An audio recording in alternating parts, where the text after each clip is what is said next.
It's unstoppable! Not if we work together.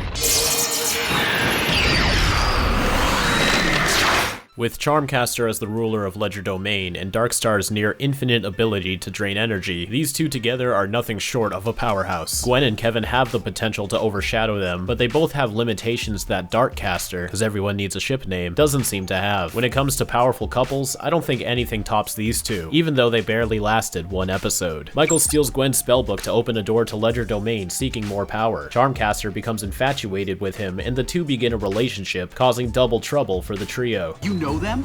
You know them? But after the loss of her father and her wrongdoings turning the trio away from her when they could have been allies, Michael is the first time she's felt close to someone, and to find out he was only using her pushes her back down a darker mindset.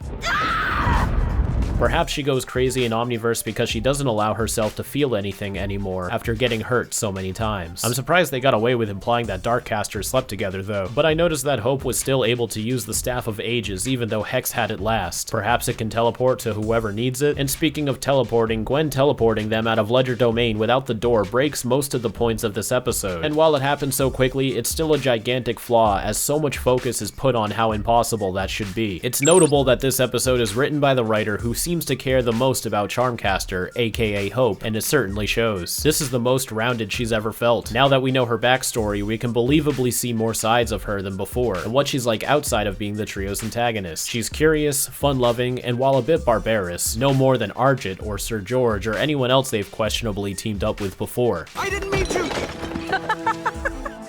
That was fantastic. DarkCaster are quite the pairing. They're not really a good couple, mostly on Michael's part, but they are an intriguing duo. If there were no romantic feelings involved, they'd make a fantastic pair of villains. But I still like the story of this relationship anyways. It makes sense for both of their characters to be drawn towards each other, and even more sense that it wouldn't work out. And when the truth gets out, her first reaction is sadness. And the way Kari performs her lines with genuine despair— What is it then?